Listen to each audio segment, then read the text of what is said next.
जंतर मंतरवरचं हे सगळं आंदोलन आमचे पुढारी न्यूजचे प्रतिनिधी शिवाजी काळे तसंच प्रशांत वाघ आणि आमचे शेखर पाटील हे आमचे कोल्हापूरचे प्रतिनिधी होते, जे हे तिघे सुद्धा दिल्लीत होते आणि गेले 26 दिवस हे सगळे आमचे रिपोर्टर्स अतिशय मनापासून हे सगळं आंदोलन कव्हर करत होते आणि त्यांचा आंदोलनातला एकूण सगळा अनुभव कसा होता हे जाणून घेऊया आपण।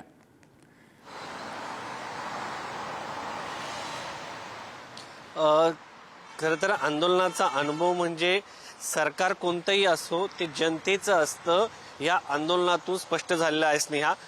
कारण जनतेसमोर जेव्हा आपलीच जनता मागणी मांडते सरकारसमोर तेव्हा ती मान्य होते। माझ्यासोबत शेखर आहे, कोल्हापूरहून आलेला थेट आंदोलन कव्हर। शेखर, तू ह्या आंदोलनात काय पाहिले?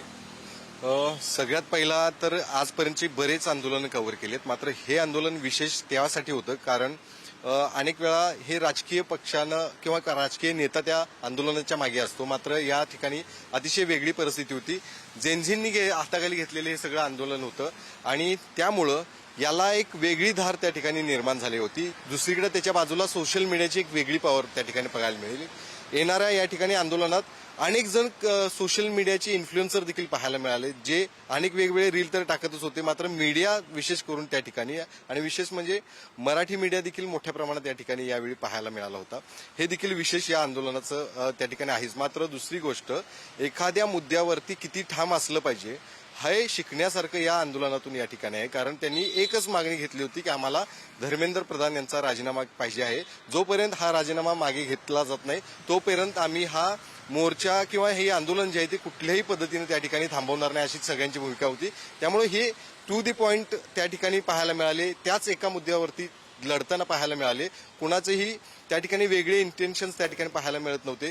त्यामुळं जेव्हा हा निर्णय झाला, जेव्हा राजीनामा झाला, त्यानंतरचा जो जल्लोष होता तो या सगळ्यांच्या चेहऱ्यावरती दिसत होता आणि जी मागणी होती ती मागणी पूर्ण झाल्यानंतरचं कशा पद्धतीनं सेलिब्रेशन असते हे देखील दिसलं होतं। मात्र एकीकडे हे सगळं झालं असलं तरी दुसरीकडे काहींनी ज्या 20-25 विद्यार्थ्यांनी आत्महत्या केलेल्या आहेत त्या आत्महत्या केलेल्या घरांमध्ये ती मुलं आता परत त्या ठिकाणी नसणार आहेत, याचं दुःख मात्र अनेक घरांमध्ये अनेक आई वडिलांना त्यांच्या असणार आहे। हे मात्र आजच्या या आंदोलनातून त्या ठिकाणी दिसलेलं आहे। म्हणजे आज जे आंदोलन संपल्यानंतर जी मुलं घरी जातील ते त्यांच्या आईंना भेटतील, मात्र आंदोलन संपलेलं आहे पण ज्या ज्या मुलांनी नीट प्रकरणामध्ये आत्महत्या केल्या आहेत ती मुलं परत येणार नाही।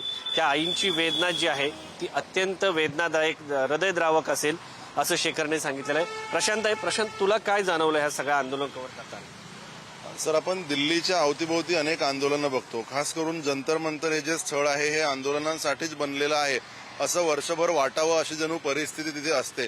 मात्र दिल्लीच्या सीमावर्ती भागांमध्ये शेतकऱ्यांचं आंदोलन असेल किंवा वेगवेगळ्या समस्यांसंदर्भातली आंदोलनं आपण होताना पाहतो। मात्र या आंदोलनातलं वेगळेपण हे होतं की या आंदोलनाचे नेते, पदाधिकारी, कार्यकर्ते हे सगळे तरुण पिढीतले होते आणि पहिल्या दिवसांपासून त्यांची मागणी होती ती ठाम होती। अनेक वेळा आपण असं बघतो की आंदोलनामध्ये आंदोलनं होतात, बरेच दिवस चालतात, त्याच्यात लाखो लोक सहभागी होतात, मात्र जेव्हा आंदोलनं चर्चेच्या पार्श्वभूमीवर येतात तेव्हा ते आंदोलन भरकटेल का किंवा चर्चेच्या माध्यमातून मागणी पूर्ण न होता आंदोलन संपेल की थांबेल किंवा त्याला एक डेडलाईन महिनाभर 2 महिने वेळ दिले जाईल, अशा सगळ्या पार्श्वभूमीवर हे आंदोलनं होतात। जेव्हा 3 चर्चेच्या फेऱ्या झाल्या तेव्हा अनेकांना अशी शंका वाटत होती की असं काही होईल का, महिनाभराचं टेन्युअर मिळेल की आम्ही महिनाभरात तुमच्या अपेक्षा पूर्ण करू। मात्र पहिल्या दिवसापासून म्हणजे कॉक्रोच जनता पार्टी फॉर्म झाल्यापासून ते अभिजित दिपके भारतात आल्यापासून त्यांची मागणी स्पष्ट होती, आम्हाला राजीनामा पाहिजे। जेव्हा पंतप्रधानांनी त्यांना काही आश्वासनं दिले, आपण कठोर कायदे करू, आपण दोषींना जेलमध्ये टाकू, त्यांच्यावर वेगवेगळ्या प्रकारचे कलमं लावू, पण या कुठल्याही गोष्टी न करता आमची मागणी थेट आणि स्पष्ट आहे, राजीनामा झाला पाहिजे आणि तो त्यांनी मिळवलेला आहे। यातनं हे एक स्पष्ट झालंय की लोकांचं मत, जनमत किंवा जन आंदोलन जर एखाद्या बाजूनं असेल तर त्या बाजूने सरकार कितीही भक्कम असो सरकारला नमतं घ्यावं लागेल आणि लोकांची जन आंदोलनाच्या माध्यमातून उभी झालेली मागणी मान्य करावी लागेल। हे अधोरेखित करणारं हे या दशकभरातलं किंवा मागच्या 15-1 वर्षातलं आंदोलन आहे असं म्हणावं लागेल। आणि खास करून आंदोलनं कोणी करायची असतात किंवा कोणी केलेली आपण आतापर्यंत पाहिली आहेत भारतात की जे अनुभवी होते, ज्यांनी जगाचा अनुभव घेतला होता, मात्र हे आंदोलन नव्या पिढीनं ज्यांनी ती समस्या भोगली आहे त्यांनी उभं केलं होतं। तर एकंदरीत जर पाहिलं गेलं तर माझ्या दृष्टिकोनातून स्नेहा विचारशील तर मी सांगेल की शिक्षण म्हणजे ज्यामध्ये कुठलाही मोबदला या ठिकाणी आर्थिक मदत असं काही नको होतं, म्हणजे अशी काही मागणी नव्हती. कारण इतर आंदोलन जेव्हा आपण पाहतो त्याच्यामध्ये आपल्याला आर्थिक मदत हवी असते, मात्र या आंदोलनामध्ये कुठली आर्थिक मदत नव्हती. एका शिक्षण मंत्र्यांचा राजीनामा हवा होता. शिक्षणासारख्या विषयामधून राजकारण पेटतं हे भारतामध्ये घडलेलं हे पहिलं उदाहरण असेल. दुसरा मुद्दा या सगळ्या याच्यामध्ये ज्यामध्ये नीटचे पेपर सातत्याने जर अशा पद्धतीने मोठमोठे श्रीमंत लोक फोडत असतील तर हे मोठ्या लोकांचे खासगी हॉस्पिटल या ठिकाणी तयार झाले.